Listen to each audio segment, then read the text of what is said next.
اس کے بعد انسان کی خدمت کے لیے جو اللہ تعالیٰ نے چیزیں پیدا فرمائی ہیں اس کے ماحول میں اور ان سب چیزوں کا بھی تذکرہ ہوگا۔ تو بہرحال سب سے پہلی بات ہے انسان کی اپنی تخلیق۔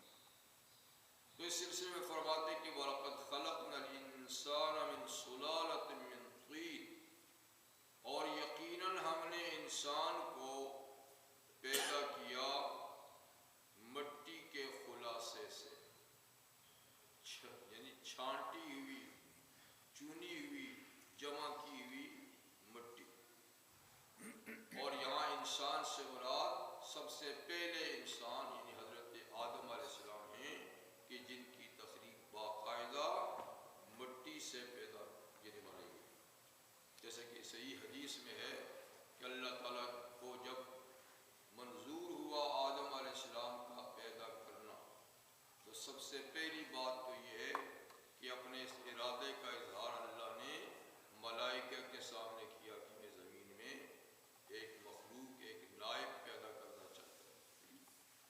پھر اس کے بعد عملی طور پہ فرشتے کو حکم دیا کہ روئے زمین سے جتنی قسم کی بھی مٹیاں ہیں وہ سب اکٹھی کی جائے۔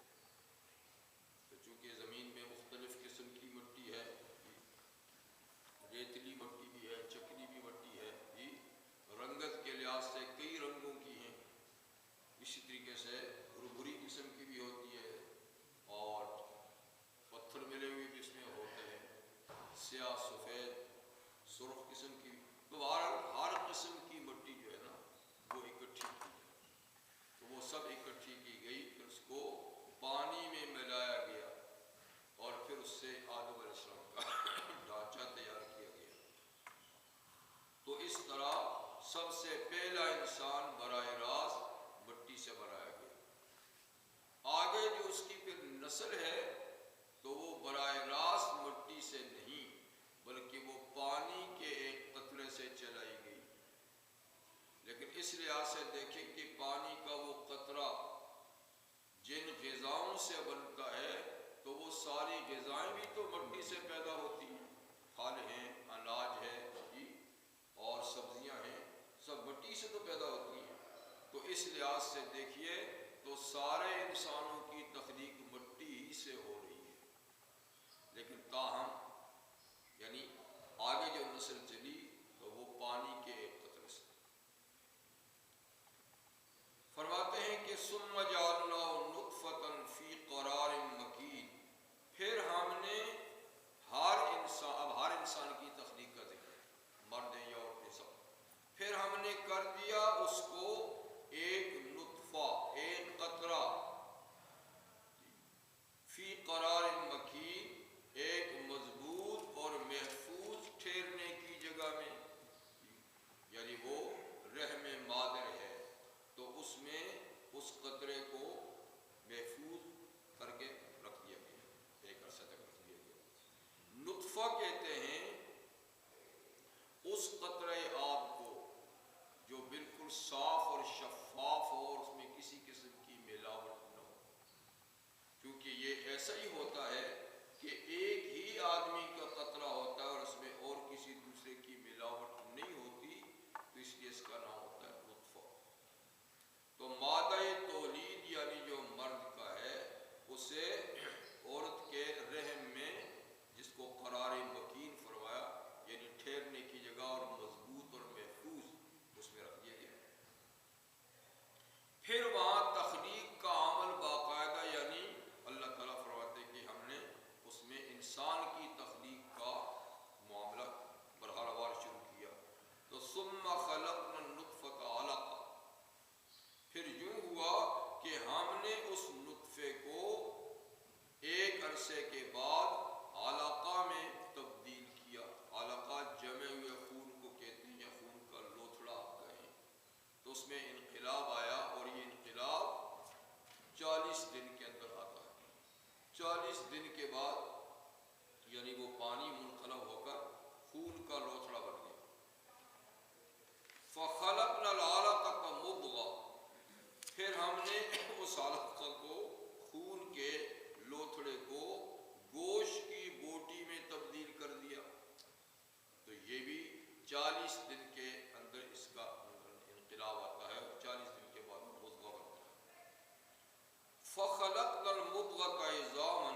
پھر اسی طرح مرحلہ وار جی، یعنی یہ باقاعدہ ہر 40 دن کے کورس سے تبدیلی آتی ہے. تو ہم نے اس مضغہ کو، بوٹی کو عظاماً ہڈیوں میں تبدیل کر دی، اس بوٹی میں ہڈیاں پیدا کر دی. تو تحقیق سے ثابت ہوا کہ انسان کے جسم میں 500 ہڈیاں ہوتی ہیں، 500 ہڈیاں ہوتی ہیں، اور ان کو جوڑ کر انسان کا ڈھانچہ بنتا ہے. اب ان کو جوڑنے کے لیے، ہڈیوں کو آپس میں جوڑنے کے لیے اللہ تعالیٰ ایک لیسدار لچکدار مادہ بھی اندر ہی پیدا کرتے ہیں، جس سے ہڈیاں آپس میں جوڑی جاتی ہیں تاکہ وہ ٹکرا کے گھسے نہیں ایک. تو اس میں بیچ میں ہر جوڑ کے ساتھ لیسدار لچکدار مادہ ہوتا ہے. اور پھر ان ہڈیوں کو باندھنے کے لیے رسیاں بھی اندر ہی پیدا کی جاتی ہیں گوشت میں، اور پٹھے جی، اور اس قسم کی چیزیں جن سے باقاعدہ ان کو جوڑ کر باندھا جاتا ہے، کسا جاتا ہے. تو یہ ساری چیزیں بھی اس کے ساتھ ہی اندر پیدا کی جاتی ہیں. تو فَكَسَوْنَا الْعِظَامَ لَحْمًا، پھر اس بوٹی میں، یعنی ہم نے اس کو ہڈیاں بنایا، اور ہڈیوں کے بعد ہڈیوں پر ہم نے گوشت چڑھایا. تو پہلے بوٹی کے اندر ہڈیاں پیدا کی، اور بوٹی وہ بڑی ہوتے ہوتے جتنا انسان کی جسامت بچے کی ہوتی ہے نا اتنا، اور اس میں پھر ساری ہڈیوں کا معاملہ، اور پھر ہڈیوں کے اوپر دوبارہ پھر اور گوشت چڑھایا.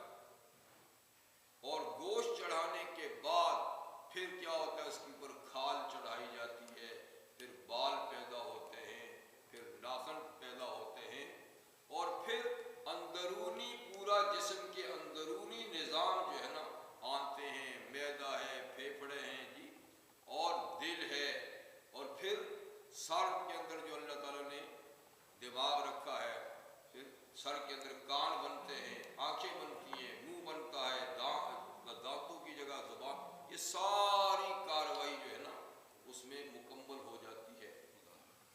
جب پورا ڈھانچہ انسان کا بن جاتا ہے تو ثم انشأنا خلقا آخر، پھر ہم کر دیتے ہیں اس کو ایک اور نئی مخلوق میں، یعنی روح پھونک کر جیتا جاگتا انسان بنا دیتے ہیں. تو اب تک یہ چیزیں بن رہی ہیں لیکن اس میں جان نہیں ہے، اور جب روح پھونکی تو ایک دن یعنی دل دھڑکنے لگتا ہے، اور خون پمپ ہونا شروع ہو جاتا ہے، اور پورا اندر کا جسمانی نظام جو ہے وہ حرکت میں آ جاتا ہے، اور ایک زندہ جاوید انسان بن جاتا ہے.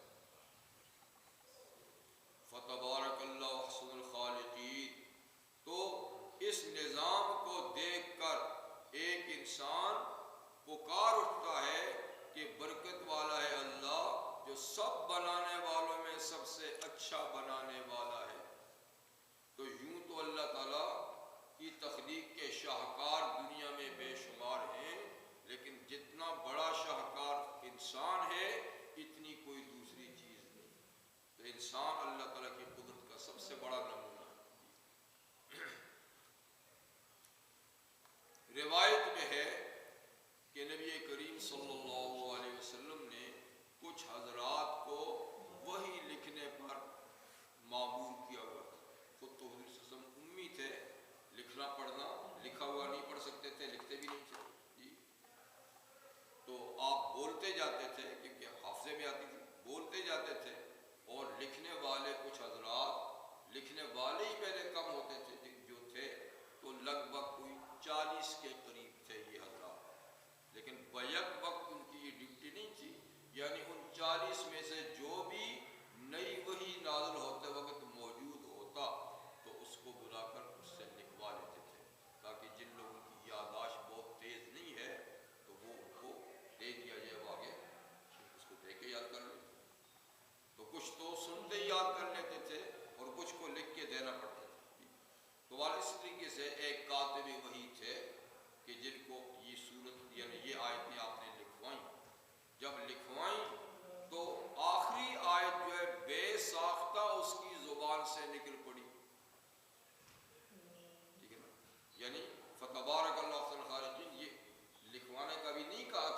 کہ اس کی زبان سے یہ کلمہ خود بخود جاری ہو گیا کہ ایسا اللہ بناتا ہے تو کتنی بابرکت ہے. تو حضور نے فرمایا کہ یہ بھی لکھ لے، یعنی یہ بھی وحی کا حصہ ہے. اب شیطان نے اس کو ورغلایا کہ لو جی یہ تو میری زبان سے خود ہی جاری ہو گیا تھا، اب یہ کہتے ہیں کہ یہ بھی لکھ دو. تو اس کا مطلب یہ ہے کہ وہی مجھ پہ بھی نازل ہوتی ہے. تو اس نے اسلام چھوڑ دیا. یہ کیا بات ہے، یہ تو میری زبان سے یہ کلمہ جاری ہو گیا تھا، اس کا مطلب کہ مجھ پہ بھی وہی آتی ہے. خیر وہ چلا گیا مکہ مکرمہ، لیکن اتنا ہوا کہ اللہ تعالیٰ نے پھر اس کو توبہ کی توفیق عطا فرمائی، اور جب مکہ فتح ہوا تو وہ دوبارہ مسلمان ہو گیا، اور انہوں نے بہت اسلام کے لیے بڑی خدمات انجام دی. لیکن ہمارا انسان سے تو غلطی ہو جاتی ہے. تو ایک دفعہ ان کو اس طرح کی ٹھوکر لگ گئی کہ اللہ نے اپنی قدرت سے اس کی زبان پہ ایک جملہ جاری کر دیا، وہ اس کو شیطان نے ورغلا دیا کہ لو وہی آ گئی. تو بہرحال یعنی یہ جملہ بے ساختہ بھی زبان پہ آ سکتا ہے، انسان غور و فکر کرے اوپر کی باتوں میں تو بے ساختہ بھی اس کی زبان پہ آ سکتا ہے، لیکن حقیقت یہ ہے کہ اللہ تعالیٰ کی وحی کا حصہ ہے.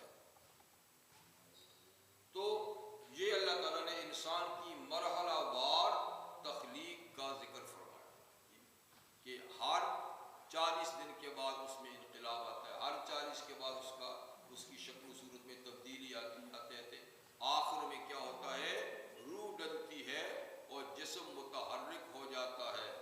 اور پھر یہ کہ اس کال کوٹھڑی سے نکلنے کا وقت بھی آ جاتا ہے کہ بھائی تیری ساخت مکمل ہو گئی ہے اور اب دوسرے جہان میں منتقل ہو جاتا.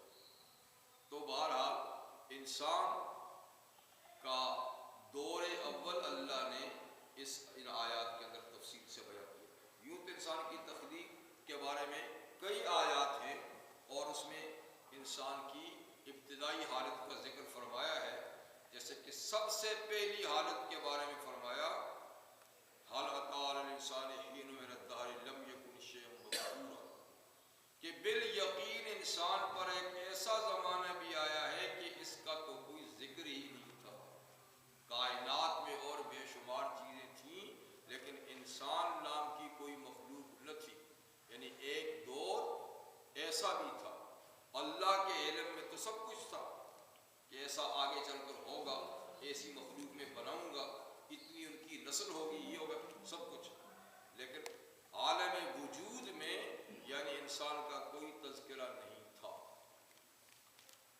پھر جب اللہ تعالیٰ نے انسان کو عالم غیب سے عالم شہود میں لانے کا فیصلہ کیا تو سب سے پہلے اس کا تذکرہ فرشتوں کے ساتھ سامنے ہوا، اور پھر آدم علیہ السلام کی تخلیق ہوئی، اور پھر سلسلہ یعنی یوں انسان کی ابتدا کا چلا. جیسے کہ ابتدا یہاں سے ہوئی اور مرحلہ وار ہوتے ہوتے انسان کے اندر روح پھونکی گئی، اور روح پھونکنے کے بعد اب اگلا مرحلہ جو ہے وہ اس دنیا میں آنے کا ہے. اس کا یہاں پر ذکر نہیں کیا، لیکن اس کے بعد مرحلہ کیا ہے، دنیا میں آنے کا. اب دنیا میں آنے کے بعد پھر مرحلہ وار زندگی چلتی ہے، پھر چلتی ہے، چلتے چلتے اب جب اس دنیا سے جانے کا وقت ہوگا، کوچ کرنے کا، تو اس کا بھی اللہ تعالیٰ پھر ذکر فرماتا ہے کہ یہ تو تیری تھی ابتدا، اب تو اپنی اس دنیا سے روانگی کے بارے میں بھی سوچ کہ وہ کیا ہے. ثم انکم بعد ذلک لمیتون، اس حیات کے بعد جس کا آغاز شکم مادر میں ہوا جی، اور اس کی تکمیل اس دنیا میں آ کر ہوئی جی، پھر یہ ہمیشہ یہاں نہیں رہنا، اب یہاں سے بھی ایک دفعہ کوچ کر کے جانا ہے، یہاں سے بھی کوچ کر کے جانا ہے. تو قرآن حکیم نے انسان کی آغاز یعنی اس کی ابتدا اور اس کی منازل کا تفصیل سے ذکر کر دیا، اور ان آیات میں تو ایک ایسے زمانے میں تفصیلی ذکر کیا گیا کہ جس زمانے میں طب بالکل ابتدائی مرحلے میں تھی، ڈاکٹری کا علم ابتدائی مرحلے میں تھا، آگے اندر کیا انقلابات ہوتے ہیں کسی کو خبر ہی نہیں تھی. زمانے میں اللہ تعالیٰ نے قرآن حکیم نازل کر کے کیا انقلابات ہوتے ہیں اس کو مرحلہ وار ذکر فرما دیا. اور اب تحقیقات کے بعد، مشینری آنے کے بعد پھر باقاعدہ اس پہ تحقیق بھی ہوئی. تو چنانچہ ڈاکٹروں کی ایک جماعت نے باقاعدہ مرحلہ وار انقلاب جو رحم میں آتا ہے اس کا مشاہدہ کرنے پہ بڑا وقت صرف کیا اور کوئی 10 سال کی محنت کے بعد انہوں نے ایک کتاب لکھی ہے 10 ٹیچر. اس میں مرحلہ ہر لمحے کیا تبدیلی آتی ہے اس کا باقاعدہ جائزہ لیا گیا مشینری کے ذریعے سے کہ ہر لمحے کیا انقلاب وہاں آتا رہتا ہے. تو کہیں جا کر 10 سالوں کے بعد ایک کتاب لکھنے پہ تھی. اور اللہ تعالیٰ نے جب یہ دور ہی نہیں تھا تو ساری چیزیں بتا دی کہ ہر 40 دن کے بعد یوں انقلاب آتا ہے. بار صورت اس زمانے میں مطلب کہ سائنس بالکل ابتدائی مرحلے کی چیز تھی. بالکل یعنی مشینری وغیرہ کا تو نام ہی نہیں تھا، تجربات شواہد کا کچھ نام نہیں تھا. تو اب تو ماشاءاللہ ترقی کر کے ہم کہاں سے کہاں پہنچ چکے ہیں اور تجربات سے اب یہ سلسلہ اور بھی آگے بڑھتا چلا جا رہا ہے. اور ان تجربات سے انسانیت کے لیے کئی راہیں کھلی اور کئی نئے علوم کا انکشاف ہوا. لیکن آغاز بہرحال جو قرآن نے کیا تھا اور جو حقائق قرآن نے بتائے اس سے زیادہ انسان کچھ نہیں بتا سکتا. تو یہ ایک دور بھی کئی ادوار پر مشتمل ہے، کیونکہ یہ شکم مادر میں جو انسان کی تخلیق کا دور ہے تو ایک ہی دور نہیں ہے. جیسے کہ یہاں بتایا کہ یہاں بھی ادوار ہیں، ہر 40 دن کے بعد ایک دور بدلتا ہے. جب دور بدلتا ہے اس میں انسان کی شکل و صورت میں بھی تبدیلی آتی ہے، اس کی جسامت کے بڑھنے میں بھی تبدیلی آتی ہے. تو ہر دور میں ہر 40 دن کے بعد حیت میں بھی تبدیلی، شکل میں بھی تبدیلی، جسامت میں بھی تبدیلی. تو کرتے کرتے کرتے آخری مرحلہ شکم میں کس کا ہوتا ہے؟ روح پھونکنے کا. جب روح پھونکی جاتی ہے تو اب انسان کیا ہوتا ہے؟ باقاعدہ انسان ہوتا ہے. اب تک وہ انسان نہیں کہلاتا تھا. وہ کیا تھا؟ یعنی گوشت کا لوتھڑا کہیں یا ایسا مرا ہوا جسم کہیں، لاش کہیں، کچھ بھی کہیں، لیکن انسان جسم اور روح دونوں کا نام ہے. تو جب جسم میں روح پڑ جاتی ہے تو اب اس کا نام بدل گیا ہوتا ہے انسان.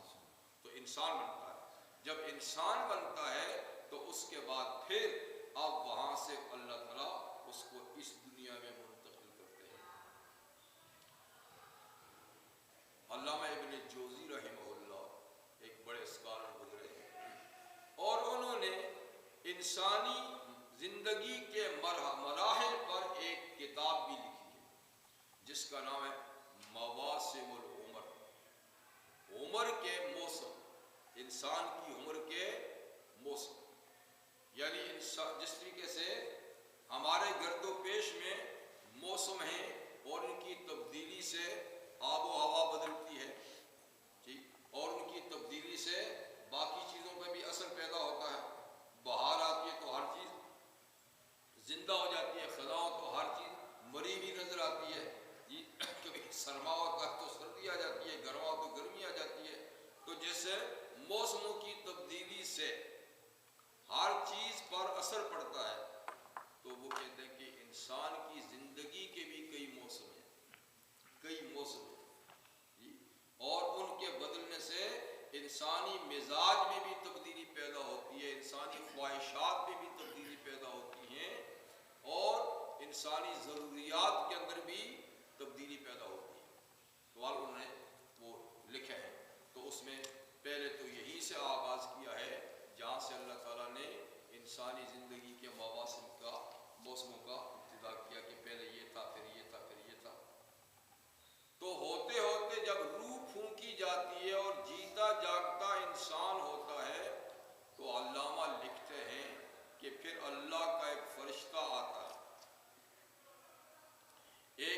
فرشتہ تو روح جب جسم پورا ہو جاتا ہے نا، بالکل ابھی روح نہیں ڈلتی، تو اس وقت کیونکہ یہ کارروائی فرشتوں کے ذریعے سے کرائی جاتی ہے، یہ اندر جو تخلیقی معاملہ ہے، وہ ہاتھ کون سے کام کرتے ہیں، وہ ہاتھ ہمیں نظر نہیں آتے، وہ جسم لطیف بھی نظر نہیں آتے جو فرشتوں کے جو اندر اس لیبارٹری میں کام کر رہے ہوتے ہیں، جو انسان کی باڈی کو بنا رہے ہوتے ہیں، مختلف اعضاء اس کے اندر بنا رہے ہوتے ہیں، ہمیں پتہ نہیں ہے، لیکن باقاعدہ عمل ہے، جاری و ساری رہتا ہے۔ جب پورا ڈھانچہ تب تیار ہو جاتا ہے تو اب فرشتے کہتے ہیں کہ یا اللہ جسم کو ہم نے تیار کر لیا ہے، اب کیا حکم ہے؟ تو پھر اللہ تعالیٰ فرماتے ہیں کہ اچھا اب روح ڈلنے سے پہلے اس کے بارے میں چند باتیں لکھ لو جو اللہ کے علم میں ہیں، اب تمہیں بھی اس سے باخبر کرتے ہیں کہ وہ لکھ لو کہ اس کی عمر کتنی ہوگی، اس میں جب روح ڈالیں گے اور اس جہاں سے اگلے جہان میں منتقل کریں گے تو کتنی عمر ہوگی، جاتے ہی بلا لیں گے ہم جی، یا زندہ نکالیں گے نہیں، مردہ کر کے نکالیں گے، اتنی عمر بھی نہیں ہوگی بھئی، وہ یہاں کی یہاں تک رہی، یا کچھ آگے چل کر کچھ مہینے کچھ سال رہے گی، تو جتنی بھی ہے وہ لکھ لو ہے عمر کتنی ہوگی، اور پھر یہ کہ عمل کیسے کرے گا، سعادت مند لوگوں والے کام کرے گا یا بدنصیبوں والے کام کرے گا، جی روزی کتنی ملے گی، کہاں کہاں ملے گی،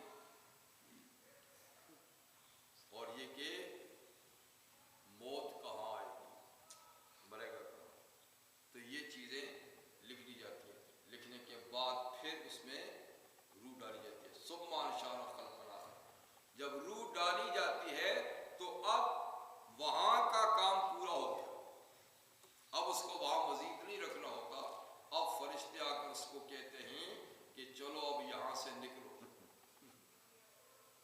یہاں بہت تنگ کوٹھری میں تو رہ رہا ہے، اندھیرا ہے، بے لباس ہے، کھانے کی غذا خون ہے جو ناف کے ذریعے سے تجھے مل رہا ہے، جی آنکھیں تیری بند ہیں، تو چلو اب اس سے زیادہ روشن دنیا، حد نظر تک دنیا ہی دنیا، کھانے پینے کے لیے لذیذ کھانے، دودھ، لباس کئی قسم کے، تو سوسائٹی، اب یہاں اکیلا پڑا ہوا ہے تو چلو ادھر جاتے ہیں، تو کہتے ہیں جب یہ کان میں پھونکتے ہیں تو وہ کہتے ہیں نہیں نہیں مجھے یہی رہنے دو، کیا پتہ تمہاری بات ٹھیک ہے کہ نہیں، ایسا نہ ہو کہ اس کی آڑ میں یہاں سے بھی محروم ہو جاؤ، بہتر ہے کہ یہی مجھے رہنے دو، لیکن باہر قضاء و قدر کے ہاتھ اس کو وہاں قبر رہنے دیتے ہیں، جی تو اس کے وہاں سے دنیا میں منتقل ہونے کا مرحلہ آ جاتا، کہتے ہیں یہ بھی موسم کی تبدیلی ہے، یہ بھی موسم کی تبدیلی ہے، اور اس کو بہرحال وہ کھینچ کے لے آتے ہیں، کہتے پتہ ہے کھینچ کے لاتے ہیں تو وہ روتا ہے، یعنی کسی کو آپ نے دنیا میں آتے کا ہنستا ہوا نہیں دیکھا کہ ہنستا ہوا آیا، جو آیا روتا ہوا آیا، کیوں روتا ہے، اس کی ایک علت تو حدیث میں بیان کیا نا کہ آتے ہی شیطان اس کو چوکا لگاتا ہے، میرا بن گیا ہے، سوائے حضرت عیسیٰ علیہ السلام ان کی والدہ حضرت مریم کے، ٹھیک ہے کہ ان کی نانی نے پہلے سے دعا کر لی تھی کہ شیطان سے، یا اس طریقے سے باقی انبیاء کرام بھی، لیکن باقی تو سب کو وہ انجیکشن لگاتا ہے اپنا کہ میرا بن کے رہتا ہے، کہتا ہے اس کے صدمے سے روتا ہے، ظاہر بات اس کے صدمے سے روتا ہے، لیکن کچھ عارف لوگ دوسرے معنی میں اس کے رونے کی علت بیان کرتے ہیں، اصل واقع تو یہی ہے، لیکن بات سمجھانے کے لیے ایک اور انداز سے وہ بات کرتے ہیں کہ پتہ ہے کیوں روتا ہے، اور روتا اس لیے ہے کہ باہر سب کو ہنستا دیکھتا ہے، اس لیے کہ جب اس کی ولادت کا وقت آتا ہے تو سارے عزیز و اقارب اکٹھے ہوتے ہیں، جی اور مٹھائیاں تقسیم ہو رہی ہوتی ہیں، مبارکبادیاں دی جا رہی ہوتی ہیں، بیٹا آیا کوئی کہے گا، پوتا ہوا کوئی کہے گا، جی بھتیجا ہوا، تو بہرحال آپس میں کے تبادلے ہوتے ہیں، خوشیاں منائی جا رہی ہیں، تو یہ جب آ رہا ہے تو چھوٹی پھر کہا نا کہ مجھے مت نکالو، مجھے نکالو، یہی ٹھیک ہے۔ اب جب نکالتا ہے تو وہ رو رہا ہوتا ہے، اور جب رو رہا ہوتا ہے باہر دیکھتے ہیں تو سب ہنس رہے ہیں، تو پھر وہ کہتے ہیں آج شنیدی کے روز زاد نے تو، اے میاں باہر آنے والے، اس دنیا میں آنے والے، وہ کبھی سنا ہے کہ تیرے پیدا ہونے کے دن ہما خنداں بودند تو گریاں، سب ہنس رہے تھے، تو رو رہا تھا اکیلا، تو تیرا کسی نے ساتھ نہیں دیا رونے میں، تیری تکلیف کسی نے تقسیم نہیں کی، تیرے ساتھ رونے میں کوئی شریک نہیں ہوا، تو تیری ولادت کے وقت تو رو رہا تھا، سب ہنس رہے تھے۔ کہتے اب ذرا غیرت کر، اب ذرا غیرت کر دنیا میں آ کر، کہ جب تو دنیا چھوڑ کے جا رہا ہو تو باقی سب تیرے فراق میں رو رہے ہوں، لیکن تیرے منہ پہ مسکراہٹ۔ اب اس کا بدلہ یوں لے کہ تو دنیا میں ایسا خوش خصال، خوش عمل، نیک عمل بن کے رہے کہ تیرے جانے پہ تو سب کے آنسو بہہ رہے ہوں اور تو مسکراتا چلا جائے، کیونکہ تو روتا آیا تھا تو یہ سب مسکرا رہے تھے، تو ہنستا جا اور یہ سب رو رہے ہو۔ تو بہرحال مطلب ہے کہ انسان آ ہی جاتا ہے، جب آ جاتا ہے تو اب اس دنیا کی فضا میں آتے ہی اب ایک اور موسم تبدیل ہو گیا، بہت بڑا انقلاب ہو گیا، بہت بڑا انقلاب، ایک جہان سے دوسرے جہان میں آ گیا۔ تو اب اس کے لوازمات اور ہیں، اس کے شوق اور ہیں، یا اس جہان کے شوق اور ہیں، اس جہان کا قانون اور ہے۔ تو یہاں اس کو اب کھانے کے لیے دودھ مل رہا ہے، پہننے کے لباس مل رہے ہیں، ٹھیک ہے نا، اور رفتہ رفتہ اس کی عمر جب آگے بڑھتی ہے تو اس کو اپنے پاس کسی نہ کسی کو پاتا ہے۔ بالکل شروع میں تو اپنے ساتھ ہی کھیلتا ہے، اپنے آپ منہ میں ڈالے کبھی ادھر کیے، لیکن جوں جوں ہوش و حواس بڑھتے ہیں پھر دیکھتا تو آپ اپنے سامنے کوئی ماں ہے، کوئی باپ ہے، کوئی بہن بھائی ہیں،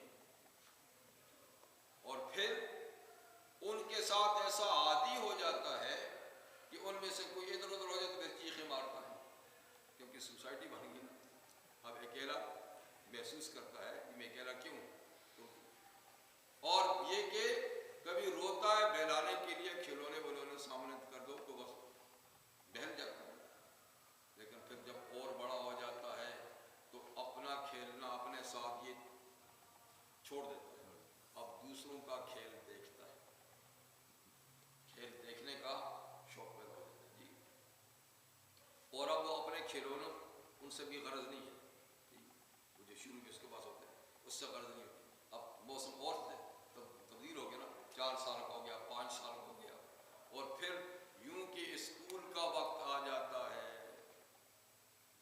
یہ بھی ایک موسم کی تبدیلی ہے کہ آزادی چھن گئی اور اب کچھ وقت کے لیے پابندی لگ گئی، چلو وہی اسکول جاتے ہیں، تو شروع میں بڑا تنگ ہوتا ہے اسکول کا کیا مطلب، کیونکہ آزادی چھن رہی ہے نا، تو یہ پابندی میں کیسے گزارا کروں، لیکن باہر لالچ کے ذریعے سے دھمکانے کے ذریعے اس کو لے جاتے ہیں، داخل کر لیتے ہیں، کچھ دن بڑی تنگی محسوس کرتا ہے، لیکن پھر رفتہ رفتہ علم کی چاشنی سے آشنائی ہوتی ہے تو پھر اس کو اس ماحول سے دلچسپی پیدا ہو جاتی ہے، پھر پڑھائی میں اس کا دل لگتا ہے، پھر آنا اور دوست احباب بھی اس کے الگ ہو جاتے ہیں، تو یوں کہتے ہیں سلسلہ وار انسان میں انقلاب آتا ہے، وقت بدلنے کے ساتھ شوق بھی بدلتا رہتا ہے، جو پہلی چیزیں تھیں اب ان میں دلچسپی نہیں، اب نئی نئی چیزوں میں نئے لباس، نئے جوتے، نئی چیزیں، نیا کھانا،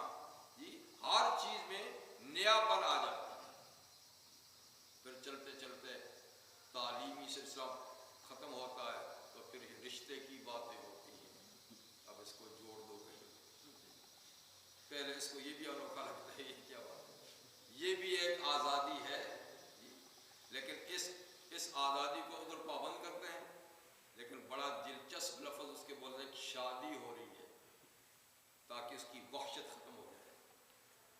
یعنی اس جوڑ کا نام کیا ہے؟ شادی. شادی کا معنی خوشی، فارسی کا لفظ خوشی. تو اس خوشی کے پیچھے کیا مصائب ہیں؟ سامنے شادی کا لفظ ہے تاکہ اس کی وحشت نہ ہو.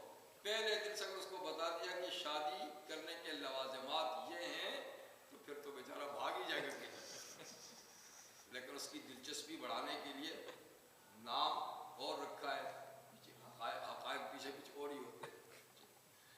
تو خیر بہرحال ایک وقت آتا ہے اس کو سجا کر قاضی نکاح خواہ کے پاس لے جاتے ہیں. ہاں جی ان کا نکاح ہوا.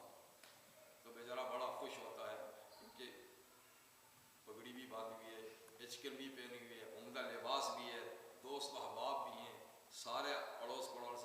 تو بڑا خوش ہوتا ہے. ہاں جی قبول کی، بالکل جی الحمدللہ قبول کی، بڑے شوق سے. اور پھر کچھ دن پھر خوشی کے رہتے ہیں. دعوتیں ہو رہی ہیں، کبھی اس کے گھر کبھی اس کے گھر، نئے جوڑے کی دعوتیں ہو رہی ہیں. یہ مرحلہ بھی گزر جاتا ہے. پھر مرحلہ کیا آتا ہے؟ یہ ساری باتیں ختم ہو جاتی ہیں تو پھر بیوی کہتی ہے ہاں بھائی اب لاؤ، پہلے تو میرا مہر. اچھا مہر بھی دینا پڑتا ہے؟ ابھی تک تو ہم تحائف وصول کرتے رہے، میں نے سمجھا کہ شادی تو وصولی کیا ہے، کچھ دینا بھی پڑتا ہے.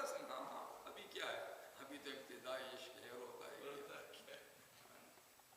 تو پہلے تو میرا مہر نکال، پھر اس کے بعد خیر ہماری شہزادیاں تو بیچاری نہیں پوچھتی لیکن ان کا حق تو ہے نا. اور پھر اس کے بعد لسٹ تھما دیں گی. ہاں اب یہ چیزیں بھی لا، ایسے برتن چاہیے، یہ سودا چاہیے. یہ تو ہمارے ہاں دینی مدارس میں جو طالب علم پڑھتے ہیں، آپ کو پتہ ہے کہ ان کے سارے اخراجات مدرسہ برداشت کرتا ہے. وہاں فیس دے کے نہیں بلکہ فیس لے کے پڑھتے، یعنی ان کو فیس دینی پڑتی ہے. ان کی رہائش کا، ان کی کتابوں کا، ان کے لباس کا، علاج معالجے کا سب کچھ، اور جیب خرچی الگ بھی ان کو دیتے ہیں. تو بالکل بے فکری سے پڑھتے ہیں 7-8 سال. تو کہتے ہیں ایسے ہی ایک نوجوان داخل ہوا اور 8-9 سال پڑھا. جب فارغ التحصیل ہوا تو بڑا اچھا نیک آدمی تھا. تو کسی محلے والے نے کہا میں اس کو اپنی بیٹی دیتا ہوں، اس کی شادی کرو. ٹھیک ہے، وہ بھی خوش ہو گئے، چلو ٹھیک ہے شادی کرا. وہی لفظ تو بڑا اچھا پیارا ہے، شادی کرا. شادی ہو گئی. شادی ہو گئی تو یہ بیچارہ تو کبھی تجربے سے گزرا ہی نہیں تھا کہ شادی کے ماں بعد کیا ہوتا ہے. تو ہونے کے بعد دوسرے دن بیگم نے لسٹ تھما دی. اتنے چاول، اتنا آٹا، اتنا آئل، اتنا فلاں، اتنا فلاں، اتنا وہ. اس نے پڑھی تو سر پکڑ کے بیٹھ. اس نے کہا اللہ کی بندی میں نے تجھے قبول کیا تھا قاضی صاحب کے سامنے، ان چیزوں کو وہ بھی بڑی سمجھدار. کہا میرے قبول ہونے کے ساتھ یہ آٹومیٹک قبول ہو جائے. اب مکان کا، لباس کا، معالجے کا، ان ساری چیزوں کا یہ تو قبول ہو چکی ہیں، اب کرنے کی کیا ضرورت ہے؟ یہ کیسی بات ہے، اب کہاں بھاگ سکتے. تو خیر ایسا ہی مرحلہ ہوتا ہے. وہ ایک دیہاتی نے، آرابی نے، دیہات میں بسنے والے نے حضرت علی رضی اللہ عنہ سے اسی بارے میں ایک دلچسپ بات پوچھی. تو وہ بھی کچھ ظریف الطبع تھا، اور حضرت علی علم کا سمندر تھے لیکن وہ بھی ظریف الطبع تھے. عام طور پہ تو ایسا ہوتا ہے کہ جو آدمی زیادہ پڑھ لکھ لے نا تو پھر ہنسی اس کے چہرے سے ختم ہو جاتی ہے. بڑا بطانت، بڑا سنجیدگی سے تو ہے. لیکن بہت کم ایسے لوگ ہوتے ہیں جو علم میں بھی بہت آگے، اس کے ساتھ ظرافت بھی ہے، ظریفانہ طور خوش طبع بھی ہے. تو حضرت علی ایسے ہی عالم تھے کہ علم میں بھی بے مثال، ظرافت میں بھی بے مثال. تو خیر کسی نے پوچھا تو اس وقت آپ خوش مزاجی میں تھے. تو آپ نے، اس نے پوچھا، دیہاتی نے پوچھا حضرت بتائیں من نکاح، نکاح کی حقیقت کیا ہے؟ اس نے بھی ظریفانہ انداز سے پوچھا نا، نکاح کی حقیقت کیا ہے؟ آپ نے فرمایا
شادی ہو جاتی ہے، پھر آگے اپنے بچے ہو جاتے ہیں، اب اور مرحلہ شروع ہے،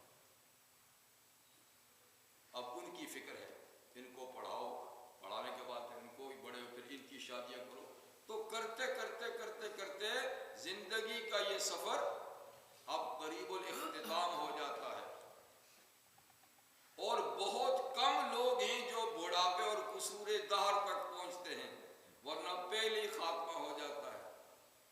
اگر بوڑھے ہو کے لوگ مرتے ہوتے تو ماشاءاللہ ہر طرف بوڑھے ہی بوڑھے نظر آتے ہیں، لیکن آپ دیکھتے ہیں کہ جوان جوان نظر آتا ہے، بوڑھا خال خالی کو نظر آتا ہے۔ اس کا مطلب کہ موت زیادہ جوانی میں آتی ہے، بڑھاپے تک کم ہی پہنچتے ہیں، لیکن کوئی پہنچ جاتا ہے، اللہ کا بندہ پہنچ جاتا ہے، تو اس کی وہ بڑھاپے کی زندگی خود کیا ایک عذاب بن جاتی ہے۔ اب اس کے ساتھ کوئی دل لگانے والا کوئی نہیں، اس کی سوسائٹی کا کوئی ہے ہی نہیں، تو وہ اپنی زندگی سے، یہ بھی اللہ کی قدرت کا ایک نظام ہے، اگر سارا زندگی کے سارے مرحلے اسی طریقے سے طے ہوں، ٹھیک ہے نا، پھر تو کوئی مرے ہی نہیں، لیکن اللہ تعالیٰ ایک اسٹیج تک پہنچانے کے بعد ایسے حالات پیدا کر دیتے ہیں اب وہ خود بھی جینا نہیں چاہتا، اس لیے کہ کوئی غم دکھ بانٹنے والا ہے ہی نہیں۔ جیسے اکبر الہ آبادی فرماتے ہیں، اتنے جیے کہ چاہنے والے چل چکے، اتنے جیے جاننے والے چل چکے، کوئی نہ رہا اپنا تو خود بھی چل گئے۔ تو پھر بڑے میاں کے ساتھ کوئی بیٹھتا ہی نہیں ہے، نوجوان اچھا بھائی بیٹھے ہیں تو چلو بھائی بڑے میاں آ گئے، اٹھ کے چلے جائیں گے، تو بڑے میاں پھر کیا کرتے ہیں، یار اس جینے سے تو مرنا ہی اچھا ہے، تو خود اس کا دل اچاٹ ہو جاتا ہے۔ تو یہ زندگی کا سفر، یہ تو پیٹ کا سفر ہے نا، 40 دن کا، اور پھر 40 سال یا 50 سال یا جتنے سال ہے زندگی کا سفر، وہ بھی یوں ہی گزر جاتا ہے انسان۔ اللہ تعالیٰ فرماتے ہیں کہ دیکھو وہ مرحلے گزرے، پھر تم دنیا میں آئے، یہ مرحلے بھی گزرے، تو یہ نہ سمجھو تم یہاں ہمیشہ رہو گے۔ لیکن عجیب بات ہے کہ ہم چلتے ہوئے کو دیکھتے ہیں، لیکن اپنا چلنا پھر بھی کسی کو یاد نہیں، دوسروں کو کندھا دیتے ہیں، دوسروں کو دفناتے ہیں، دوسروں کے جنازہ پڑھتے ہیں، اپنے بارے میں خود جیسے کہ ہمیں موت آنی نہیں، ہم نے جیسے کہ جانا ہی نہیں، تو فرماتے کہ نہیں، جیسے دوسروں کو جاتے ہوئے دیکھتے ہو، ایک وقت آ گیا کہ تمہیں بھی یہاں سے جانا ہوگا، اور یہ دنیا بھی ہمیشہ کی جگہ نہیں ہے، تو جگہ دل لگانے کی دنیا نہیں ہے، یہ عبرت کی جا ہے، تماشا نہیں ہے، لیکن ہم نے اس کو تماشا ہی بنایا۔ اسی لیے حضور صلی اللہ علیہ وسلم نے فرمایا، یہ بھی انسان کی فطرتی کمزوری ہے، فرمایا کہ ابن آدم بوڑھا ہوتا جاتا ہے اور دو چیزیں اس میں جوان ہوتی جاتی ہیں، اس کے اندر دو چیزیں، عمر بوڑھی ہوتی جاتی ہے، دو چیزیں اندر سے جوان ہو جاتی ہیں، مال کی ہرس، عمر کی ہرس،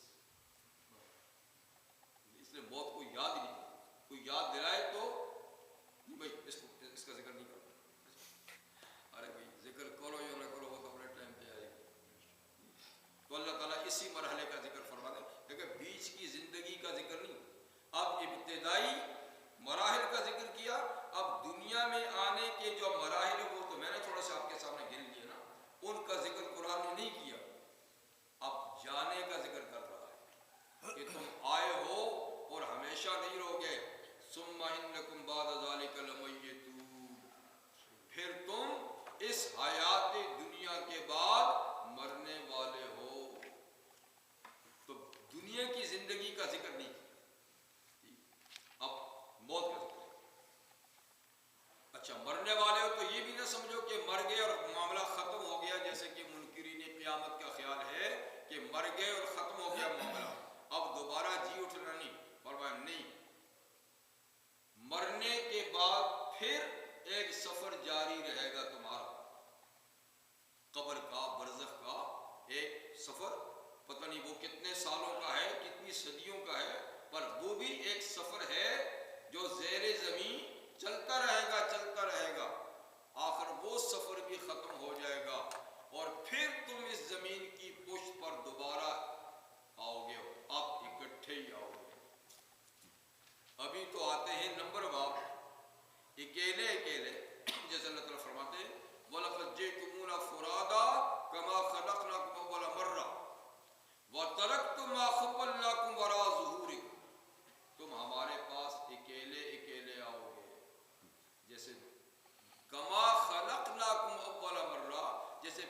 مرتبہ ہم نے تم کو پیدا کیا اکیلے اکیلے، تو دنیا میں اکیلے اکیلے آئے ہیں، ٹھیک، پھر دنیا میں آ کر اکٹھے ہو گئے، سارے اولین آخرین لیکن بعد اکٹھے ہو گئے۔ اب دنیا سے جب جائیں گے تو پھر اکیلے اکیلے۔ وہ کسی نے اچھا کہا، شکریہ قبر تک پہنچانے والوں شکریہ، اب اکیلے ہی چلے جائیں گے اس منزل سے ہم، اب اکیلے ہی چلے جائیں گے، اس لیے کہ قبر میں تو ساتھ دوسرا نہیں ہوگا، پھر اکیلے جائیں گے۔ تو اب جب اٹھیں گے قبروں سے تو اب پوری گیدرنگ ہوگی، اولین آخرین سب۔ ثم انکم یوم القیامت تبعثون، مرنے کے بعد پھر تم قیامت کے دن اٹھائے جاؤ گے، اور اب سب کے سب اٹھائے جاؤ گے، سارے کے سارے انسان اٹھیں گے۔ تو یہ اللہ تعالیٰ نے اپنی قدرت کاملہ کا ایک نمونہ انسان کی تخلیق کو، جو شکم مادر کی تخلیق ہے اس کو، اور پھر دوبارہ جب دنیا سے جائیں گے اور دوبارہ جو دنیا میں آئیں گے اس کو اللہ تعالیٰ نے ذکر فرما دیا۔ جی اب ہمارے ماحول میں جو اللہ کی قدرت کی نشانیاں ہیں جس سے اللہ تعالیٰ کی قدرت سمجھی جا سکتی ہے، اس کا ذکر فرماتے ہیں کہ وَلَقَدْ خَلَقْنَا فَوْقَكُمْ سَبْعَ طَرَائِقَ، دیکھو ہم نے تمہارے اوپر 7 مضبوط آسمان بنائے ہیں۔ 7 طرائق اصل میں طریق کی جب طریق رستے کو کہتے ہیں، لیکن یہاں اس سے مراد ہے آسمان، کہ 7 آسمان تمہارے اوپر ہم نے بنائے۔ ظاہر بات ہے کہ وہ سارے آسمان ساری زمینوں سے بڑے ہیں، بہت بڑے ہیں۔ زمین اس کے مقابلے میں زمینیں کیا ہیں، اس زمین کے مقابلے میں تو کئی سیارے بڑے ہیں، اور لاکھوں گنا تو سورج بڑا ہے، اور اس کے علاوہ کئی سیارے ایسے ہیں کہ جو سورج سے بھی بڑے ہیں، لیکن وہ اتنے دور ہیں جو ہمیں نظر ہی نہیں آتے، تو ان کے مقابلے میں زمین کیا، تو وہ پھر یہ سارے نظام آسمانوں کے نیچے ہے، تو پھر آسمانوں کی بڑائی کی کیا بات ہے، جب اس کے نیچے اتنے بڑے بڑے سیارے ہیں جو ہمیں چھوٹے چھوٹے گیند نظر آتے ہیں، بال نظر آتے ہیں، جس کے مقابلے میں ہماری زمین کی کوئی حیثیت نہیں، تو خود آسمانوں کا کیا حال ہوگا۔ اور پھر آسمان ایک نہیں فرمایا کہ 7 آسمان تمہارے اوپر ہم نے بنائے ہیں، اور دوسری آیات میں کہ کوئی ستون ہے، تمہیں کوئی بیچ میں پلر نظر آتا ہے جس پہ ہم نے کھڑے کیے ہیں، اپنی قدرت سے کھڑے کیے ہیں۔ ہمیں پہلے بچپن میں بتایا جاتا تھا کہ زمین کو زلزلہ کیوں آتا ہے،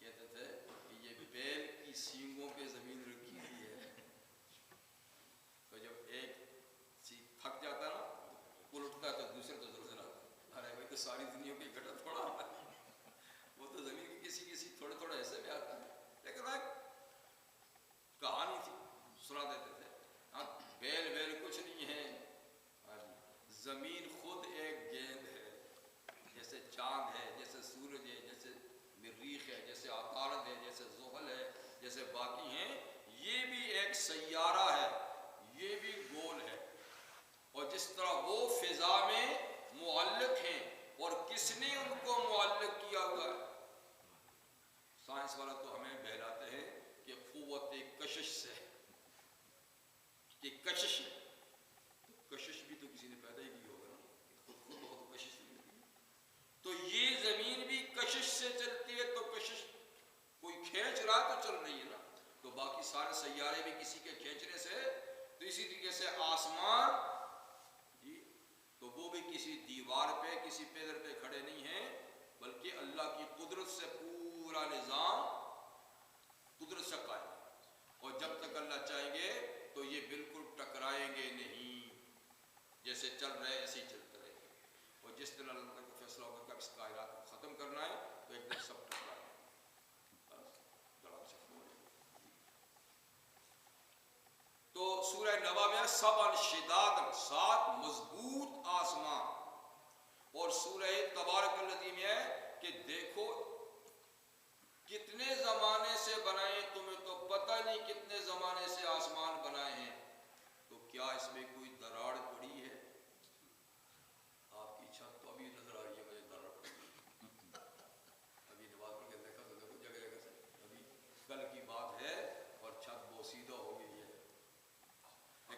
اللہ کی بنائی ہوئی چھت میں کبھی کسی کو دراڑ نظر آئی ہے؟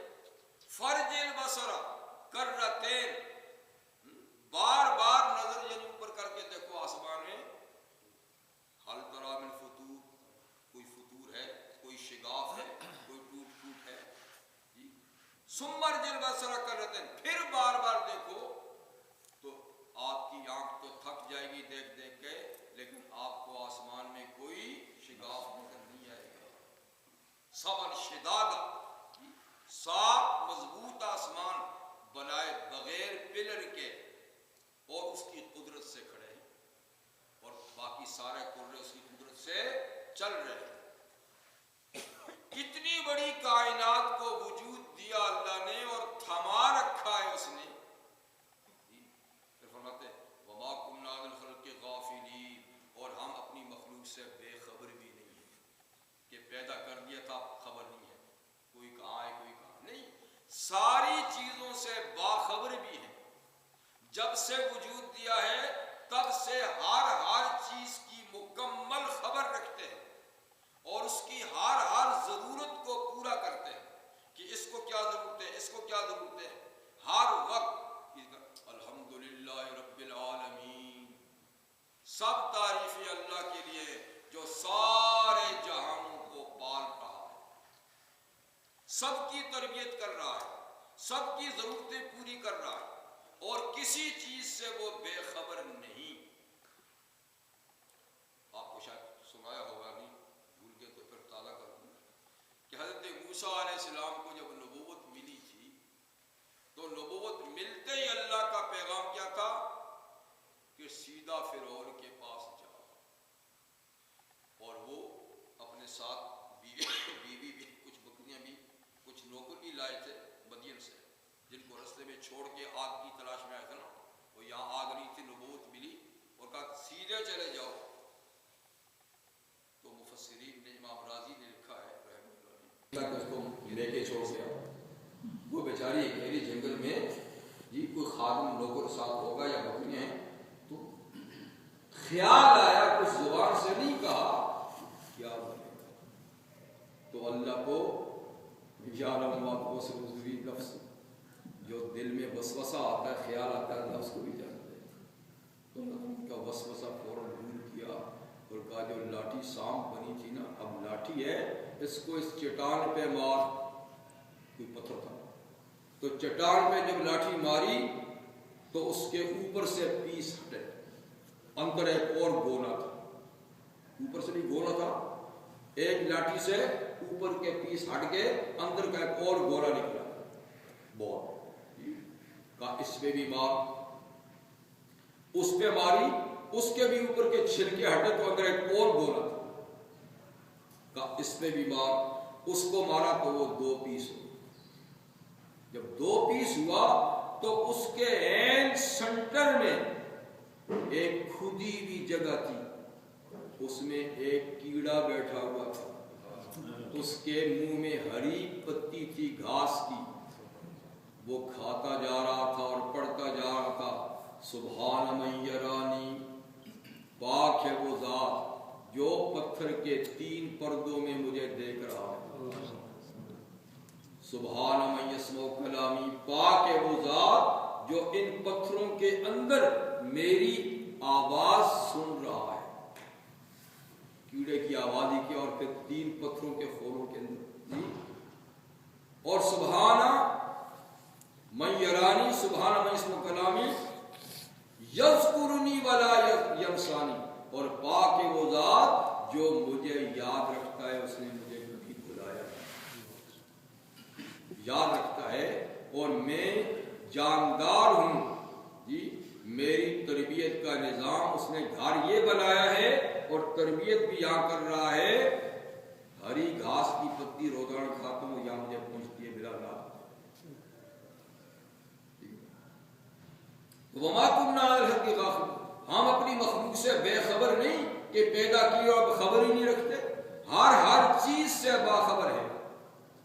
تو اللہ تعالیٰ فرماتے ہیں وما من دابۃ الا علی اللہ رزقها، کوئی زمین کے اوپر چلتی ہوئی چیز نہیں مگر اس کی روزی اللہ کے ذمہ ہے.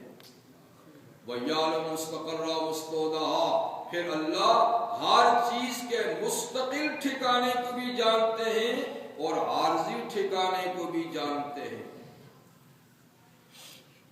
کہ سفر میں یہ کہاں کہاں رہے گا. روزی ساتھ باندھ کے نہیں لے جاتا، ہر جگہ پہنچتی ہے ساتھ ساتھ. اور سفر میں اپنا اقامت کی جگہ میں تو وہاں پہنچتی ہے، ٹھیک ہے نا. اور ہم کوئی زندگی کا سارا اثاثہ رکھتی ہیں گھر میں نہیں، تازہ بتازہ چیز آتی ہے، سبزیاں اگتی ہے، اناج اگتا ہے. تو بہرحال اللہ تعالیٰ اپنی مخلوق سے بے خبر نہیں، اتنی مخلوق ہے بڑی اور اس سے بے خبر نہیں. لیکن ہمارے حکمران کہتے ہیں کہ رزاق ہم ہیں، کہتے ہیں دیکھو آبادی بڑھ نہ جائے، کھانا ختم ہو جائے گا، برتھ کنٹرول کرو، برتھ کنٹرول. ارے بھائی تم جو بھیجتا ہے وہ رزاق ہے، اور اس نے ذمہ اٹھایا ہے کہ ہر جاندار کی روزی میرے ذمہ، اور آنے سے پہلے لکھ دیتا ہے کہ اتنی اتنی ملے گی. آپ تو ہوتے ہوئی آپ صرف انتظام کرو. اللہ نے جو وسائل پیدا کیے ان وسائل کو کام میں لاؤ اور ان وسائل کو صحیح تقسیم کرو. کوئی بھوک نہیں ہے، یہ فرضی کہانیاں ہیں. ہاں تم دوسرے کی روزی کو چھینو تو بات ہے، وہ غریب ہو گئے کیا کریں. تو اپنا حال یہ ہے کہ ایک لقمہ کھائیں گے تو 10 ضائع کر دیں گے، ایک کھائیں گے تو 10 پھینک دیں گے، اور رزاق بنتے ہیں دوسروں کے. یہ بات نہیں ہے. اللہ اپنی مخلوق سے بے خبر نہیں، خبر رکھتا ہے، اور ہر ایک کی ضرورتیں اللہ تعالیٰ ان کے لیے وسائل پیدا کیے ہیں، ذرائع پیدا کیے ہیں. اب کوئی ظلم کرے اور ان کے ذرائع کو چھینے جی تو یہ ظلم کر رہا ہے. اللہ کی طرف سے تو پوری چیز آ رہی ہے. کہتے ہیں والد حضرت علی رضی اللہ کا مقولہ ہے اس کا، وہ فرماتے ہیں کہ یہ جو زکوٰۃ فرض کی گئی ہے، زکوٰۃ، تو اللہ تعالیٰ سارے بندوں کی روزی اس نے مقرر کی ہے. کسی کو زیادہ دے کر کچھ حصہ دوسروں کو دینے کا اس نے حکم دیا ہے کہ اتنا اس میں سے نکال کر فلانوں کو دوسروں کو دو. اگر ٹھیک زکوٰۃ صحیح معنی میں گن گن کے ادا کی جائے تو کوئی بھوکا آدمی نہیں رہ سکتا. اگر صحیح زکوٰۃ تو دی جائے اور صحیح تقسیم کی جائے اور صحیح نکالی جائے تو کم سے کم کوئی آدمی بھوکا اور ننگا نہیں رہ سکتا. تو زکوٰۃ کے نظام کے ہوتے ہوئے بھی اگر کوئی بھوکا اور ننگا ہے تو اس کا مطلب ہے یا تو زکوٰۃ پوری نکالی نہیں جاتی یا تقسیم غلط ہو رہی ہے. اور یا دونوں باتیں، نہ تو پوری نکالی جاتی ہے اور نہ صحیح تقسیم کی جاتی ہے. بلکہ وہ جو کمیٹیاں ہیں وہ خود ہی ہڑپ کر لیتے ہیں اور دینے والا دیتے ہی نہیں، دینے والا پوری دیتے نہیں، وہ جو جاتی ہے وہ کمیٹیوں والے کھا جاتے ہیں. تو بھوک کیوں نہیں؟ تو بہرحال فرماتے ہیں کہ ہم نے تمہارے اوپر 7 مضبوط آسمان بنائے اور ہم اپنی مخلوق سے بے خبر نہیں، سب کی خبر رکھتے ہیں. وَأَنزَلْنَا مِنَ السَّمَاءِ مَاءً، یہ بھی اللہ اپنی قدرت کا ایک نمونہ بتاتے ہیں کہ یہ بھی میری قدرت کا، کہ ہم نے آسمان سے یعنی بلندی سے، آسمان بھی سما اس لیے کہتے ہیں کہ آسمان بھی بلند ہے اس لیے اس کو سما کہتے ہیں، ٹھیک ہے نا. لیکن ہر بلند چیز کو سما کہتے ہیں، ہر اوپر والی چیز کو سما کہتے ہیں. تو اس کا مطلب یہ ہے کہ ہم نے بادلوں سے پانی اتارا، یا سما کا معنی بادل، کیونکہ فی الواقعہ بارش کہاں سے برستی ہے؟ بادلوں سے برستی ہے. لیکن اگر اس کا سما کا معنی آسمان ہی لے تو بھی بجا ہے، اس لیے کہ بادلوں سے بارش خود نہیں برستی جب تک کہ اوپر سے حکم نہ آئے. تو وَأَنزَلْنَا مِنَ السَّمَاءِ یعنی ہم اوپر سے بارش برسنے کا حکم بھیجتے ہیں تب وہ بادلوں سے پھر ٹپکتی ہے. اگر ہمارا حکم نہ آئے تو سے خود بارش ٹپکتی ہے۔ یہ ایسے ہی ہے جیسے اللہ تعالیٰ ایک اور آیت میں فرماتے ہیں وَفِي السَّمَاءِ رِزْقُكُمْ وَمَا تُوعَدُونَ کہ آسمان میں تمہاری روزی ہے اور جس چیز کا تم سے وعدہ کیا جاتا ہے آسمان میں، تو روزی تو ہمیں زمین سے ملتی ہے، اناج یہاں پیدا ہوتی ہے، سبزیاں یہاں پیدا ہوتی ہیں، آسمان مطلب یہ ہے کہ آسمان سے پیدا ہونے کا حکم آتا ہے تو زمین اگاتی ہے نا۔ اگر آسمان سے پیدا کرنے کا ہم حکم نہ بھیجیں تو کیا مجال جو زمین اناج اگائے، سبزیاں اگائے، پھل اگائے؟ تو حکم آتا ہے تو کام ہوتا ہے، حکم نہ آئے تو کام نہیں ہوتا۔ تو اسی طریقے سے بارش کا حکم اوپر سے آتا ہے تو برستی ہے بادلوں سے، نہیں تو نہیں برستی۔ تو ہم نے آسمان سے یا بادلوں سے پانی اتارا، اور اتارا بھی تو بے قدر ایک خاص اندازے سے، بے تحاشا ہم نہیں برساتے، پر نالے ہم نہیں بہاتے، ندیاں اوپر سے نہیں جی، بلکہ ہم قطرات کی شکل میں بڑے بڑے گولے بھی نہیں برساتے۔ ہم کبھی کبھی سزا دینی ہو تو پھر جما کر گولے بھی برسا دیتے ہیں، لیکن ویسے پانی کے قطرے آتے ہیں، کسی کے سر پہ لگے تو زخمی نہ ہو جائے، پریشان نہ ہو، جان دی، اور پرنالے بھی نہیں بہاتے کہ کوئی بہہ جائے۔ تو ایک خاص اندازے سے ہم آسمان سے یعنی بارش برساتے ہیں جی، لیکن کبھی کبھی اس اندازے سے اللہ تعالیٰ زیادہ بھی برسا دیتے ہیں، جب سیلاب لانا مقصود ہو، کسی کو سزا دینی مقصود ہو تو زیادہ مقدار میں برسا دیتے ہیں، اور پھر اس سے کیا ہوتا ہے، مکان بہ جاتے ہیں، زمینیں خراب ہو جاتی ہیں، لوگ بہ جاتے ہیں، وہ سزا کے طور۔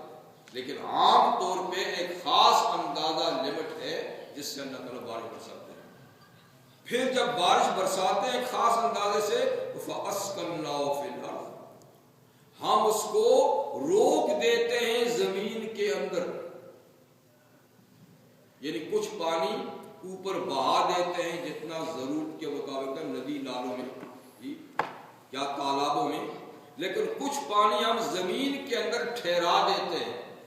کچھ پانی زمین جذب کر لیتی ہے اور کچھ پانی اندر نگل کے ٹھہرا دیتی ہے، اور پھر حسب موقع اور ضرورت چشموں کی صورت یا کنویں کی صورت سے وہ پانی یعنی تم نکالتے، یا خود پھوٹ کے نکل آتا ہے، یا تم ٹیوب ویلوں کے ذریعے سے یا کنویں کے ذریعے سے نکال دیتے ہو۔ تو اسٹارٹ ہم کرتے ہیں، وَإِنَّا لَذَهَابٍ بِهِ لَقَادِرُونَ، اور ہم اس پانی کو بالکل لے جانے پر بھی تو قادر ہیں کہ زمین میں نہ ٹھہرائیں اور بہت گہرائی میں لے جائیں کہ تمہارے لیے نکالنا ہی مشکل ہو، ایسے بھی تو کر سکتے ہیں، لیکن ہم ایک خاص سطح پہ پانی کو لے جا کر ٹھہرا دیتے ہیں تاکہ تمہارے لیے اس کا نکالنا آسان ہو یا از خود وہ نکل جائے۔ لیکن بعض جگہوں میں اللہ تعالیٰ بہت دور گہرائی میں لے جاتے ہیں اور اس کا پھر نکالنا آسان نہیں ہوتا، بہت مشکل ہوتا ہے۔ اور یہ پانی جو سطح زمین پہ رہے یا زمین جذب کر لے یا زمین میں رک جائے، یہ سارے ذرائع تمہارے فوائد کے لیے ہیں، تمہارے فائدے پیش نظر ہیں۔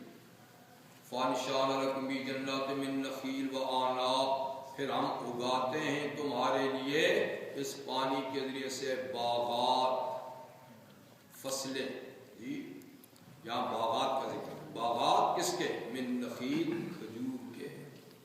تو چونکہ اس کے قرآن حکیم کے سب سے پہلے مخاطبین آل عرب ہیں اور وہاں سب سے اعلیٰ اور عمدہ اور مفید ترین فصل کھجور ہے، اس لیے اللہ تعالیٰ نے کھجور کا خاص طور پہ ذکر کیا۔ اور ویسے بھی پھلوں میں کھجور ایک ایسا پھل ہے جو سدا بہار رہتا ہے، یعنی دیر تک رہتا ہے، اگلی فصل ختم نہیں ہوتی کہ تازی آ جاتی ہے۔ یہ نہیں کہ درختوں پہ ہر وقت لگی رہتی ہے، موسم سے کھجوریں لگتی ہیں، لیکن فصل ایسی ہے کہ جلدی خراب نہیں ہوتی۔ تازی کھجور تو تازی ہیں، خشک ہو جائے تو چھوارا بن جاتا ہے، اور چھوارا آپ کو پتہ ہے دیر تک رہتا ہے۔ اور پھر یہ کہ یہ ایک ایسا پھل ہے کہ پھل بھی ہے اور غذا بھی ہے. پھل بھی ہے تفکو کے طور پہ، فروٹ کے طور پہ بھی آپ کھا سکتے ہیں، اور غذا کے طور پہ بھی. رحمت عالم صلی اللہ علیہ وسلم کے ارشاد ہے کہ جس گھر میں کھجورے ہیں وہاں فاقہ نہیں ہے. جس گھر میں کھجورے ہیں سمجھو کہ وہ غریب نہیں ہے، فاقہ نہیں ہے، بلکہ یہ غذا ہے. غذا کا طرف استعمال کریں. وآناب، اور ہم پانی کے ذریعے سے اگاتے ہیں انگوروں کے باغ. انگوروں کے باغ تو کھجور اور انگور یہ دونوں ایسے پھل ہیں کہ تفکو اور غذا دونوں میں استعمال ہوتے ہیں. تو جس سے کھجور استعمال ہوتی ہے، اس طریقے سے انگور بھی، اس کا شیرہ بھی نکال کے پیتے ہیں. کچے یعنی دانے ویسے بھی کھائے جاتے ہیں، اور خشک کر کے کشمش بنا کر بھی وہ دیر تک رہتی ہے. کشمش بنا کے اس کے چھوارے بنتے ہیں، اس کی کشمش بنتی ہے، تو اس کی فصل بھی ہمیشہ رہتی ہے کھجور کی. لکم فیہا فواکہ، کہ تمہارے لیے ان درخت دونوں قسم کے باغات میں پھل ہیں، کثیرتن بہت، ہر جگہ میسر ہوتے ہیں. وَمِنْہَا تَأْکُلُونَ، اور بعض ایسے ہیں کہ جن سے تم کھاتے ہو. اور بھی کئی قسم کے یعنی باغات ہیں جو بارش کے ذریعے سے وہ پھل دیتے ہیں، تو ان کے فواکہ، ان کے پھل آپ لوگ کھاتے ہیں. اور اب تیسرے قسم کا ایک پھل درخت، دو درخت تو بتا دیں، انگور اور کھجور کے. تیسرا وَشَجَرَةً، اور ہم اگاتے ہیں اس پانی کے ذریعے سے ایک بہت کثیر النفع، بہت فوائد والا درخت. کون سا درخت؟ تخرج من طور سینا، جو بکثرت نکلتا ہے زمین سے طور سینا کے علاقے میں. اس سے مراد کون ہے؟ زیتون کا درخت. زیتون. تو زیتون کا درخت ہم اگاتے ہیں. اس کا اصل محل اور مقام جہاں کثرت سے یہ پیدا ہوتا ہے، اور وہاں کا زیتون سب سے زیادہ پھل بھی دیتا ہے جی، وہ طور سینا یعنی شام اور فلسطین کا علاقہ. ویسے دنیا میں اور ملکوں کے اندر بھی زیتون کے درخت پیدا ہوتے ہیں، لیکن جتنی مقدار میں اس ایریا میں ہوتے ہیں، وہ جتنے زیادہ پھل دیتے ہیں، اتنے اور کہیں نہیں ہوتے. تو اس علاقے کو خاص طور پہ اس درخت کے ساتھ مناسبت ہے، طور سینا. فرمایا کہ یہ درخت جو ہے تنبت بالدہن، ایک تو تیل پیدا کرتا ہے، اس سے بڑی مقدار میں تیل حاصل ہوتا ہے، جس کو تیل کے طور پہ استعمال کیا جاتا ہے. تو تیل زیادہ تر مالش کے لیے استعمال ہوتا ہے. رحمت عالم صلی اللہ علیہ وسلم کے ارشاد گرامی ہے، کلوا من الزیت وادہنوا فإنہ من شجرۃ مبارکہ، کہ زیتون کے تیل سے مالش کیا کرو اور اس کو کھاؤ بھی، کیونکہ یہ ایک بابرکت درخت سے حاصل ہونے والا تیل ہے. یعنی جس کے لیے انبیاء کرام نے برکت کی دعائیں کی، اور اس کے بعد کی صورت میں بھی اس کا ذکر آئے گا. اور وہاں اللہ واقعہ فرما گئے شجرۃ مبارکۃ، اس کو شجرۃ مبارکۃ، بابرکت درخت. اس کا پھل بھی کھایا جاتا ہے کہ اس سے تیل بھی حاصل کیا جاتا ہے، اور وہ تیل مالش میں بھی استعمال ہوتا ہے.